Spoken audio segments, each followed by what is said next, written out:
Bonjour les amis, bienvenue sur une nouvelle vidéo. J'espère que vous allez bien. سلامونه ملګرو ښه رالاست. هیله ده چې روغ او جوړ او د صحت په جامو کې به پټ یاست. په نننۍ ویډیو کې غواړم چې په مستقیم ډول باندې لاړ شو دغه ویډیو تشریح کړو او زده یې کړو. دا ویډیو څه ده؟ راځئ چې لومړی د دې ویډیو په اړه لږ غونته تشریح درکړم.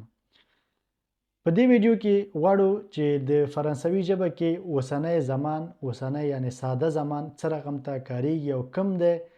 دا چې فعلونه څنګه کولی شو چې په اوسني زمان کې وکاروو یعنی په اوس کې وکاروو، دا به تشریح کړو چې ورته لو پریزون د لندیکتیف ویل کېږي. لو پریزون د لندیکتیف یعنی اوسنی زمان، یعنی د اوسني وخت په اړه خبرې کول. دا چې د اوسني وخت په اړه څه رقم ته کولی شو خبرې وکړو، نو راځئ د ویډیو تر پای را سره پاتې شئ ترڅو په ټولو نقطو باندې ښه وپوهیږئ.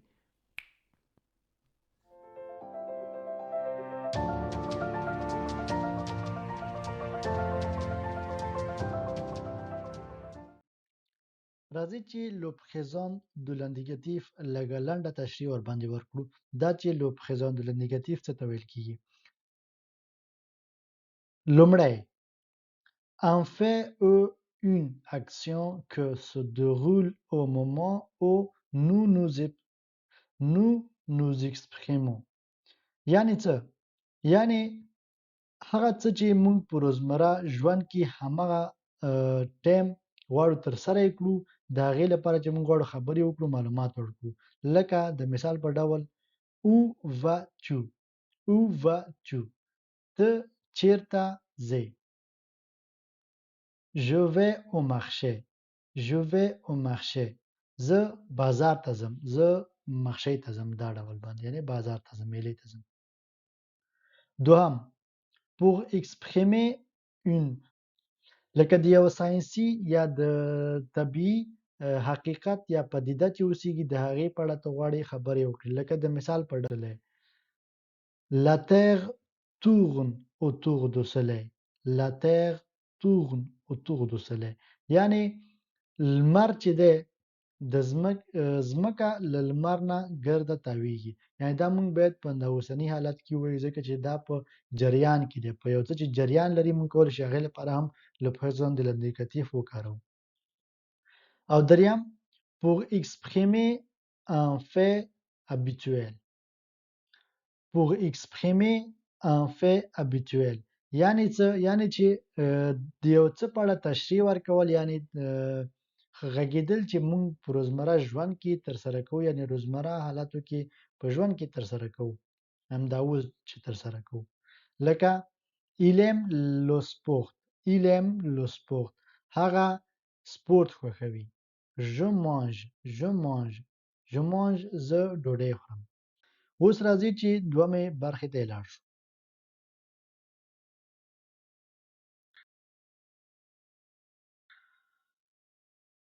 Le verbe français په فرانسوي ژبه کې فعلونه په دریو ډلو باندې ویشل کېږي. په دریو ډلو ویشل کېږي، د لومړۍ ډله، دوهمه ډله، دریمه ډله. premier groupe، deuxième groupe، troisième groupe. نو په نننۍ ویډیو کې غواړم هغه فعلونه چې په لومړنۍ ډله کې راځي، په لومړني ګروپ کې راځي،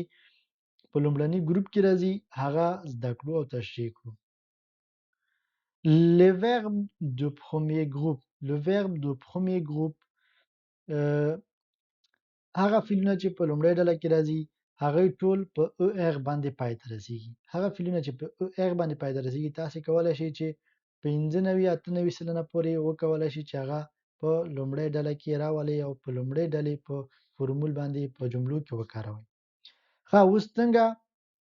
ما دلته تاسو ته یو څو دانې فعلونه راوړي دي چې دا ټول د لومړۍ ډلې فعلونه دي او دا ضروري دي، یعنی په روزمره ژوند کې موږ له دې نه ډېر کار اخلو، نو دا به په ګډه لږ غونته ولولو، هغه نه بعد به یې تشریح کړو، په جملو کې به یې وکاروو. ایمې چې دی خوښولو ته ویلی کېږي. regarder لیدلو ته ویل کېږي. travailler کار کولو ته ویل کېږي. acheter پیرلو ته ویل کېږي. یو څه پیرل، ځې دوکان ته، یو مارکیټ ته ځې، یو څه اخلې، یعنی پیسې ورکوې، رانیسې، دغې ته acheter ویلی کېږي. یعنی اخیستل هم ویلی کېږي، خو اخیستلو لپاره بیا بل فعل کاریږي دا چې دې لپاره ته چې یو شی خرید کوي دا د دې لپاره acheter ویل کیږي او parler parler parler یعنی خبرې کول chanter chanter chanter یعنی سندرې ویل écouter écouter écouter غوږ نیولو ته ویل کیږي یو څه ته چې غوږ نیسي écouter غوږ ونیسه jouer jouer jouer لوبو کولو ته ویل کیږي marcher marcher marcher پیاده روي کولو ته وایي یعنی په پیاده تګ ته ویل کیږي marcher manger manger manger ډوډۍ خوړلو ته ویل کیږي او habiter habiter habiter اوسېدلو ته وایي یو چېرته چې په کوم ځای کې چې ژوند کوي چېرته چې اوسېږي هغې ته habiter ویل کیږي voyager voyager voyager سفر کولو ته وایي چې یو ځای بل ځای ته غواړې سفر وکړې هغې ته voyager ویل کیږي خو فکر مو وي aller aller هغه فعل چې په اغ باندې پای ته رسیږي خو د لومړۍ ډلې له فعلونو څخه نه دی دا د درېیمې ډلې له فعلونو څخه دی چې دغه ځای کې کاریږي نو دا به په وروسته په نورو ویډیوګانو کې انشاءالله تشریح کړو چې دا په کوم ډول باندې کاریږي دا هیڅ کوم قانون نه لري هیڅ کومه قاعده نه لري همداسې ګډ وډ دی همدې لپاره درېیم ګروپ ته ورکړل شوی دی ښه اوس خو تاسې وپوهېدئ چې کوم فعلونه په اغ باندې پای ته رسیږي هغه د لومړۍ ډلې فعلونو څخه دي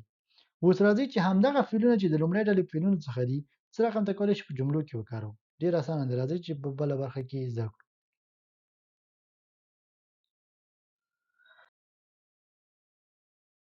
ښه ما دلته تاسو ته څلور فعلونه په جملو کې کارولي دا څلور واړه د لومړۍ ډلې له فعلونو څخه دي خو لږ غونته تفاوتونه پکې شته دي لږ غونته توپیرونه پکې شته دي دا به په ګډه زده کړو لږ غونته ورته دقت وکړئ تر پایه ایمې ایمې چې دی د خوښولو فعل دی په اغ باندې پای ته رسیږي دلته ګورئ تاسو یوازې او یوازې چې غواړئ چې شی پکې زده کړئ هغه دغه دي ترمینزونونه یعنی وروستاړي کوم توري چې اخر کې راځي فعلونو ته اضافه کیږي هغه زده کړئ تر څو وکولای شئ چې په خپله ځان ته بیا یو فعل راواخلئ خپله په جملو کې وکاروئ همدغه ډول باندې لکه څنګه چې تاسو تشریح کوم همدغه فورمول باندې دا نور هیڅ کوم بل فورمول نه لري همدا یو فورمول دی د لومړۍ ډلې فعلونو لپاره ګورئ ژم ژم ژم یعنی زه خوښوم دلته د ژ لپاره چې دی هغه او له منځه تللی دی ولې له منځه تللی ځکه چې موږ په مخکې ویډیوګانو کې مو ویلي که چېرې تاسو دا نه وي ویلي چې کله که چېرې تاسو نه وي لوستلي چې کله د یو وایل توری راشي د لومړي شخص لپاره چې ژو دی او له منځه ځي او ا چې یا ا اوسېږي یا نور پنځه شپږ توري چې ویل دي هغه راشي نو دلته موږ چې کوو یو اپاستخوف ورته ږدو نو دا ډول تلفظ کوو ژم ژم او نه تلفظ کیږي خالي ژم همدومره tu aimes tu aimes tu aimes ته خوښوې او هغه او اس چې ورته اضافه کیږي هغه نه تلفظ کیږي ول دا د دوم شخص لپاره وروستاړي دي ترمینزونونه دي il aime il aime il aime هغه نارینه خوښوي هغه نارینه خوښوي خو ګوري بیا هم او نه تلفظ کیږي elle aime elle aime elle aime یعنی هغه میرمنې خوښوي بیا هم خالی په ایلو ال کې تفاوت راځي یعنی توپیر راځي نور په ام ام دواړه ام دي درې واړه څلور واړه ام تلفظ کیږي هیڅ اخري ورستاړي سره نه تلفظ کیږي او د مونږ لپاره نوزیمو نوزیمو نوزیمو ګوري تاسو دلته فکر وی چې کله یو کله چې اس یا وایل توري ته رسیږي نو دلته مونږ لیزون کوو لیزون یعنی یو بل پسې چسپو دلته چې کوي د زیډ غږ ورکوي نوزیمو مونږ خوښو مونږ خوښو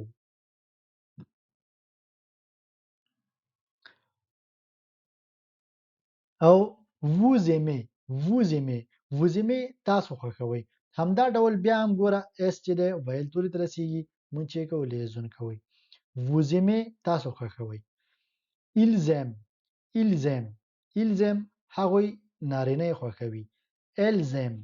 elles aiment elles aiment هغوی میرمنې خوښوي ګور دلته فکر وی ګوره او ان ته بیا تلفظ نشو او ان ته بیا هم تلفظ نشول دلته ام ام یو رقم تلفظ کی خو ولې دلته چې کله اس راځي مون زد ور تلفظ کوو الزام او الزام تلفظ کی نور دغه د جمع مفرد چې د تفاوت همدې کې لیکلو کې ده نور ټول یو رقم ته ما په دې اړه کې ټول مفرد لیکلي یعنی چې د یو شخص لپاره اوسېږي او په دې بله برخه کې مې چې دي دا ټول ما جمع لیکلي چې کوم مثلا ډېر نفر اوسېږي هغو لپاره زرغون کارېږي. اوس راځي چې دوام فعل چې ابیتې دی ابیتې د اوسېدلو فعل دی بیا هم همغه ډول باندې ژو اپاستروف خوړلی دی ژو نه دی ژبیت یعنی زه اوسېږم زه ژوند کوم یو چیرې زه اوسېږم ځکه اش هغه توری دی چې په فرانسوي ژبه کې لیکل کېږي ولې تلفظ نه کېږي همدې لپاره موږ د دوهم توري پر بنسټ باندې دغه جمله لیکو ځکه چې دوهم توری ویل دی نو موږ دلته اپاستروف وایو چې ژبیت ا پاغي یعنی زه په پاریس کې ژوند کوم tu habites ته ژوند کوي il habite هغه نارینه ژوند کوي elle habite هغه ښځینه ژوند کوي ها ګوري تاسو دغه ترمینیزونونه یو رقم دی هیڅ فرق نه کوي او د مونږ لپاره د جمع چې دی خواته دي nous habitons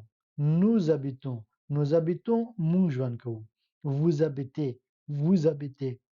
habitez تاسو ژوند کوئ او ils habitent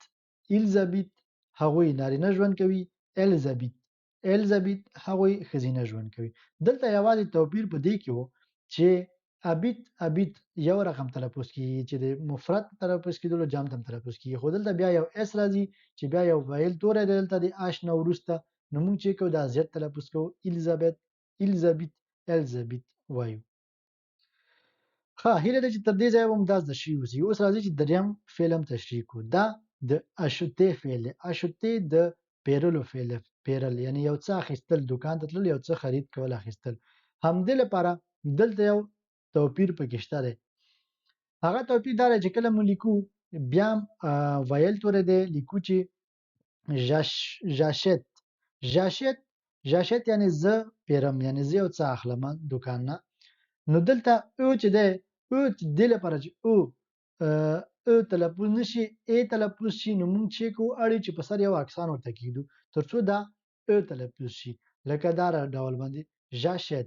ژاشت زه پیرم زه اخلم tu achètes ته اخلي il achète هغه نارینه اخلي elle achète هغه ښځینه یې اخلي او دلته چې کله مونږ د جمع لپاره اوس راځو دلته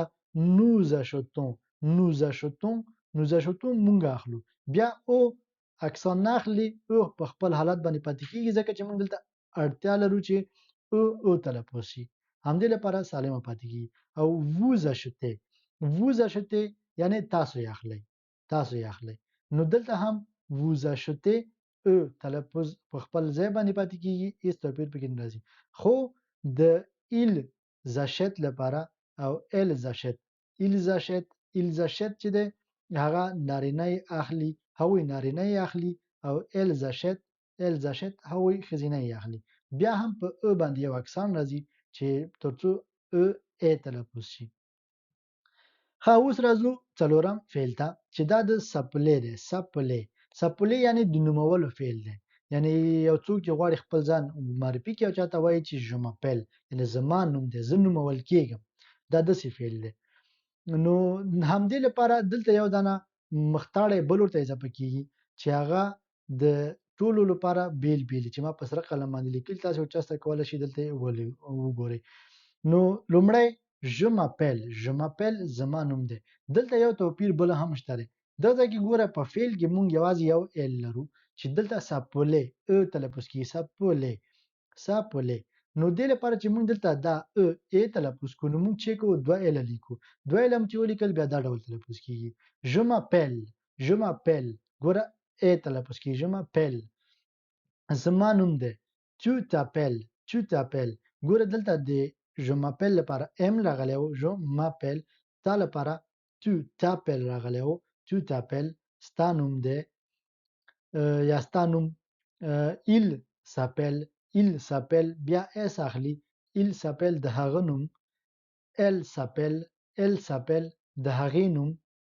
او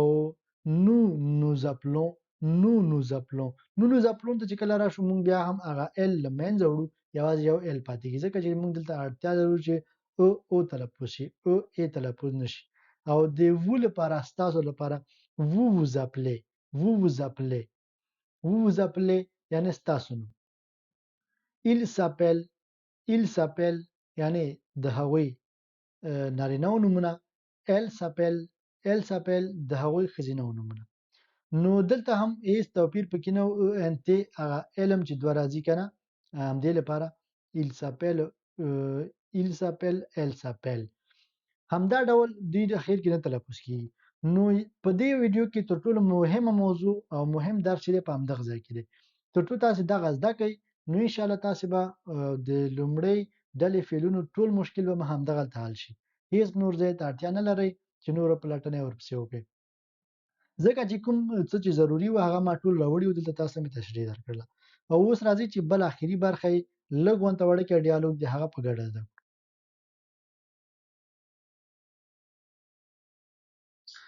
ښه دلته ما 15 جملې راوړي دي چې په دې کې څلور جملې په هغو فعلونو باندې چې لږ وړاندې موږ تلفظ کړل موږ لږ تشریح پرې وکړه او دا یو فعل چې دا چې دی چې افواخ فعل باندې دی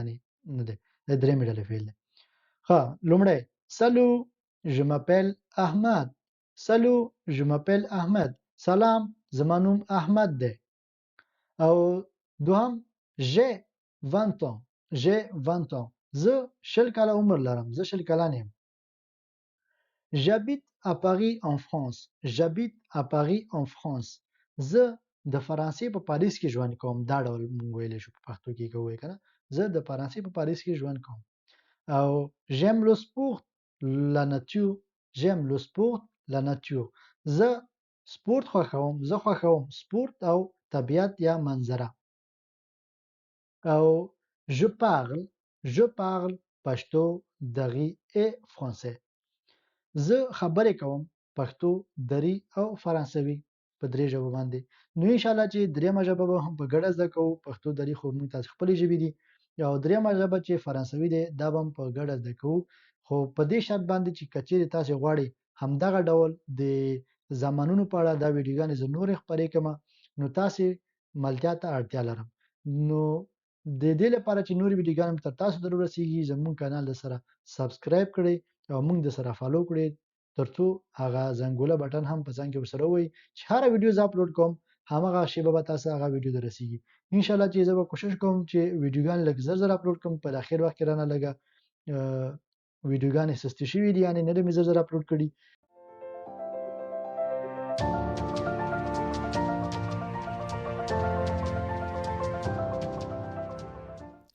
ښه ملګرو